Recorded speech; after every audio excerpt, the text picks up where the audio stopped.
नमस्कार दोस्तों, कैसे हैं आप सब। उम्मीद है अच्छे से होंगे। दोस्तों, जैसा कि आप जानते हैं कि भारत और कनाडा के संबंध ठीक नहीं चल रहा है और कनाडा ने अलगाववादी का समर्थन करके भारत से पंगा ले लिया है।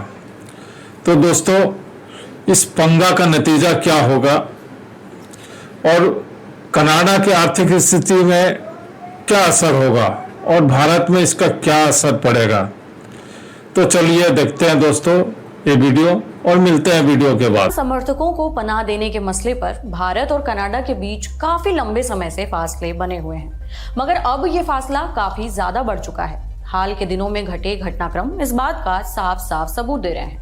पहले कनाडा के पीएम जस्टिन ट्रूडो ने खालिस्तानी आतंकी हरदीप सिंह निज्जर की हत्या में भारत का हाथ बताया। साथ ही साथ कनाडा में मौजूद भारतीय दूतावास से एक डिप्लोमेट को निकाल दिया गया।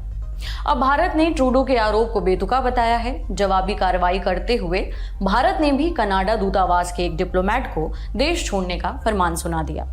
वहीं G20 की बैठक में शामिल होने के बाद कनाडा लौटते ही जस्टिन ट्रूडो ने अक्टूबर में दोनों देशों के बीच खराब हो गया था इसका लेकर होने वाले व्यापार वार्ता को भी स्थगित कर दिया है। भारत और कनाडा के बीच बड़े पैमाने पर व्यापार होता है। काफी संख्या में भारतीय वहां रहकर व्यापार या नौकरियां करते हैं। हमारे बहुत से स्टूडेंट वहां पढ़ा है कि आने वाले समय में दोनों देशों के बीच बढ़ते राजनीतिक तनाव का असर दोनों देशों के व्यापार पर भी देखने को मिल सकता है। आगे बढ़ने से पहले जान लेते हैं कि भारत और कनाडा की अर्थव्यवस्था का साइज है कितना और दोनों देशों के बीच किन प्रमुख चीजों का व्यापार होता है। इंटरनेशनल मॉनेटरी फंड यानी IMF की वर्ल्ड इकोनॉमी रैंकिंग की ताजा लिस्ट के मुताबिक फिलहाल भारत की कुल अर्थव्यवस्था यानी कि GDP का साइज करीबन $3.5 ट्रिलियन है और ये दुनिया की 5वीं सबसे बड़ी अर्थव्यवस्था है। वहीं कनाडा की GDP का साइज है $2.1 ट्रिलियन और इस GDP के साथ ये देश 9वें पायदान पर है। अब जानते हैं कि भारत कनाडा से क्या क्या खरीदता है। भारत कनाडा से दालें, पोटाश, लकड़ी, माइनिंग प्रोडक्ट और एल्यूमिनियम जैसे सामानों का आयात करता है। भारत कनाडा से सबसे ज्यादा दाल की खरीदारी करता है। वहीं कनाडा भारत से खास तौर पे हीरे जवाहरात, बहुमूल्य रत्न, दवाइयां, खाने पीने की वस्तुएं, रेडीमेड गारमेंट्स, ऑटो पार्ट्स, विमान उपकरण, आयरन स्क्रैप और इलेक्ट्रॉनिक आइटम खरीदता है। आंकड़ों के मुताबिक भारत और कनाडा के बीच आयात और निर्यात करीब करीब बराबर ही है। साल 2022 में दोनों देशों के बीच मोटा मोटी करीबन 66,000 करोड़ रुपए का व्यापार देखा गया था। वित्त वर्ष 2022-23 में भारत ने कनाडा को करीबन 33,000 करोड़ रुपए के बराबर का सामान निर्यात किया था, जबकि कनाडा ने भी भारत को इस दौरान करीब करीब इतनी ही कीमत का सामान बेचा था। आंकड़ों को देखें तो 2022 में भारत ने कनाडा से सबसे ज्यादा कच्चा तेल और इससे जुड़े उत्पाद खरीदे हैं। इस दौरान भारत ने कनाडा से करीबन 10,000 करोड़ रुपए कीमत का तेल भी खरीदा है। इसके बाद दूसरे सामानों की बात करें तो भारत ने कनाडा से सबसे ज्यादा फर्टिलाइजर, वुड पल्प और प्लांट फाइबर की खरीदारी की है। कनाडा की एक कंपनी है कैनपोटेक्स, जो फर्टिलाइजर बनाने में इस्तेमाल होने वाले एलिमेंट पोटैश की सबसे बड़ी सप्लायर है।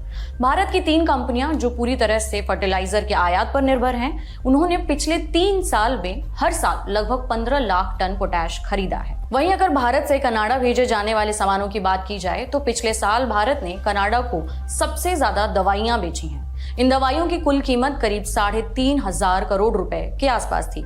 इसके बाद सबसे ज्यादा निर्यात स्टील और स्टील प्रोडक्ट्स का रहा है। इसके अलावा भारत ने कनाडा को मशीनरी, परमाणु रिएक्टर और बॉयलर भी बेचे हैं। वहीं भारत की तरफ से बढ़ती दालों की मांग से कनाडा के किसानों को काफी फायदा हुआ है। इसी तरह से सॉफ्टवेयर कंपनियों ने भी कनाडा के मार्केट में अपना दखल बढ़ाया है। दूसरी तरफ निवेश की बात करें तो कनाडा भारत का 17वां सबसे बड़ा विदेशी निवेशक है। कनाडा ने 2000 के बाद से करीब 30,000 करोड़ रुपए का निवेश किया है। कनाडाई पोर्टफोलियो निवेशकों ने भारतीय शेयर मार्केट और डेट मार्केट में अरबों डॉलर का निवेश किया है। पिछले वित्त वर्ष के अंत तक यानी मार्च 2023 तक कनाडाई पेंशन फंड CPP ने भारतीय बाजारों में रियल एस्टेट, रिन्यूएबल एनर्जी और फाइनेंशियल सेक्टर जैसे क्षेत्रों में अपना निवेश बढ़ाकर 1.25 लाख करोड़ रुपए तक कर दिया था।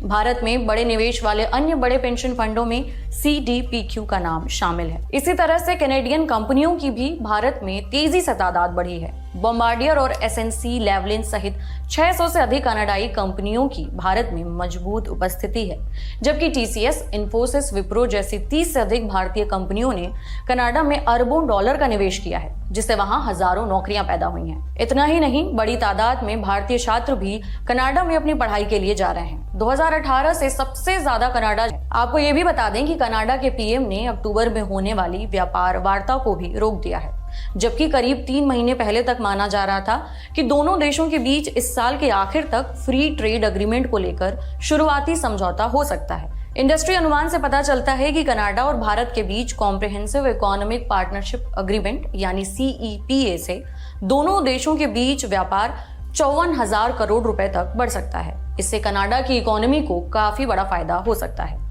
FTA दो देशों के बीच व्यापार को सरल बनाने के लिए होने वाला एक तरह का समझौता है। यह दो देशों के बीच होने वाला एक ऐसा समझौता है जिसका मकसद दोनों देशों के बीच आयात और निर्यात में आने वाली रुकावटों को दूर करना होता है। कई जानकारों का कहना है कि बिगड़ते संबंध भारत के उत्तर में सिख बहुल राज्य पंजाब में हजारों सिख परिवारों के आर्थिक हितों को प्रभावित कर सकते हैं, क्योंकि उनके रिश्तेदार कनाडा में हैं जो लाखों डॉलर घर वापस भेजते हैं। दोनों देशों के बीच व्यापार लगभग बराबरी का है। ऐसे में इस विवाद से व्यापार ही नहीं बल्कि कनाडा में बड़ी संख्या में रहने वाले भारतीय लोगों, खासकर पंजाबियों पर भी असर पड़ेगा, क्योंकि हर साल हजारों भारतीय छात्र हायर एजुकेशन के लिए कनाडा जाते हैं और उनके वर्क फोर्स का अहम हिस्सा भी बनते हैं। भारतीय केवल कनाडा में नौकरी ही नहीं करते हैं बल्कि वहां के बिजनेस कम्युनिटी में भी उनका अच्छा खासा दबदबा है। हालांकि विशेषज्ञों का यह भी कहना है कि आगे क्या होगा, ये कहना भी थोड़ी जल्दबाजी होगी।